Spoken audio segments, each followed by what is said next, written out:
Presence is not actually presence in a relationship. It's more than that. There are things that you're supposed to do, and there are things that you're supposed to know about your partner, about your home, in order for you to actually be present. So today, basically, I am talking about knowing. Yeah, what does it mean to actually know?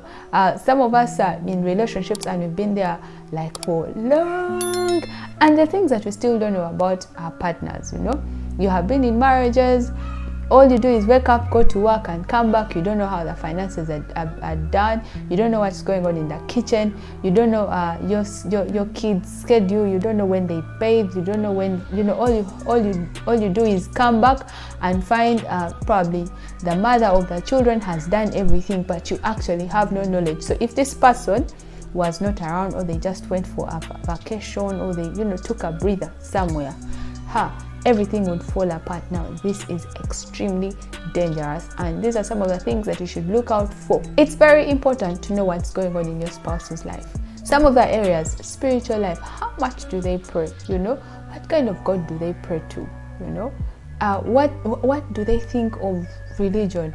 Like, you should actually know these things. You could be there and you are having an affair with a witch doctor, and you have no idea that they're actually into those things, or an atheist, and you have no clue.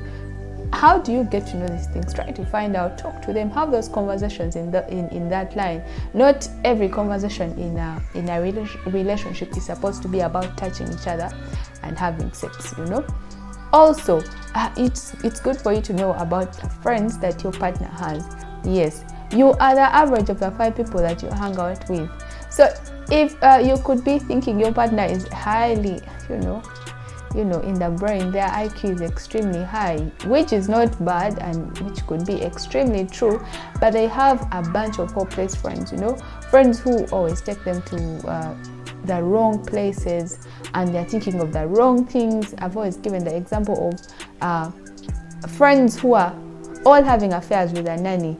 It's only just a matter of time before he also picks up that habit. So get to know who the friends are, even those ones that have been with them for a really, really, really long time. Having that knowledge is going to give you a clear picture of what your husband can do and what they can't do, what is most likely to happen. We say that life happens to us, but most of the time, before things happen, we have been given clues of red flags. This is going to happen, this is bound to happen. But because we take light, we make light of those things, they happen and we are shocked. But the truth is, we saw it coming, but we just didn't pay attention. You should also get to know about your partner's career.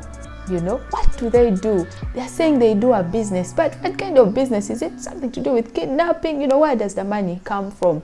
Some of us, all you do is just enjoy. All you do is receive, and most of the times during the dating process, there's just too much that whole show up, but you don't really see inside. The presentation is perfect, but you don't know the inside. You need to know where the money comes from. Not necessarily saying that show me where every coin, how you spend every coin and all those things. Have a general view, especially when you are dating. And in marriage, that's when you can have the more deeper financial conversations, like where are you investing, and how many assets do you have. Now, you're asking about those assets not because you want to transfer them into my name or manipulate him or her in a certain way. No, the fact that you guys have joined together, they've had a life before, they've got some money before, they have had parents who are probably given them an inheritance. It's good to know these things, so that in case this person dies, what will happen to your children? You don't know that they had maybe 10 acres of land in a certain space, and that is your children's inheritance. It's not necessarily yours. Your children have somewhere to start from. But if you're there and all you do is receive, you're just making yourself beautiful in the compound, moving from one direction to the other, from one shed to the other, sipping on juice and all those things, but you have no idea of their businesses. You're not even trying to show any interest of getting involved. Trust me, when the man, gets out of the picture, you will really crumble. And also these ladies or gentlemen who are career oriented, know what exactly they want, so that in bed you can have those developmental questions. I saw this advert and I think it's good for you. I think you should go for this interview. Before I go for an interview, my spouse is supposed to be the one to support me so much. I should rehearse what kind of questions are going to be asked. What are your answers? I stand before you and have that rehearsal, because at the end of the day, when things are working out for me in my workspace, they will definitely work out at home. But if I'm frustrated at work, I'll get frustrated at home, and things aren't going to work out really, really well. Get to know about your partner's family members. What kind of sisters do they have? Brothers, cousins, the ones. Try as much as possible to get exposed to their family.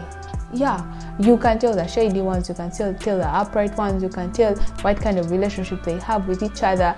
You just know what you're treading on. You've gotten married into that family. Really, you need to have a clear picture of what you're into. That's why before buying something, we ask how does it work? Show me. You ask all those questions so that when you get it, you bring it to your house, it's not going to turn into fire or something. You actually know if it tries to burn, you know how to extinguish the fire. So you should know the family members. You could be thinking that is the sister and yet that's the girlfriend. Just really some of these things, common sense, you actually need to know, not necessarily just this is so and so, this is so and so. Your instinct, you try to research a bit further.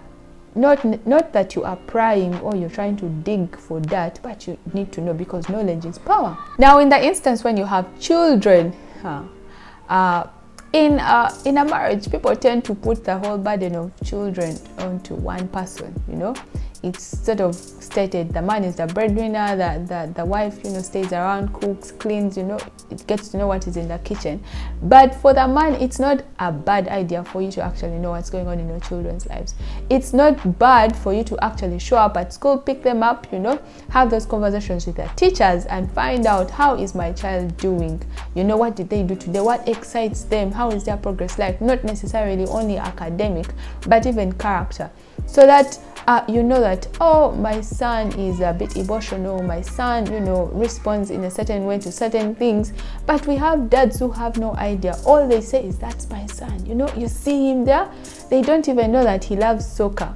You have no clue. All you do is get money, pay for school fees.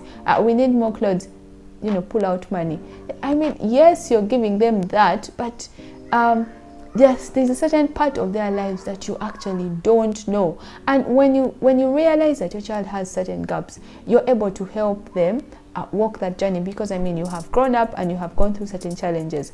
And in case you're not able to, you will take them to the right space to support them, to build that emotional muscle, to build self-esteem, confidence for the girls and for the boys. There's just so much you really, really need to know. So don't drop the ball of everything to do with children onto one person. Do it together, because you are two. You're working out things together, and both of you have strengths and weaknesses. When you work together, something extremely nice comes in. And it's also important to know what happens in the kitchen, really. What happens in the kitchen. This lockdown that we've had in Uganda got people buying more saucepans and more plates, because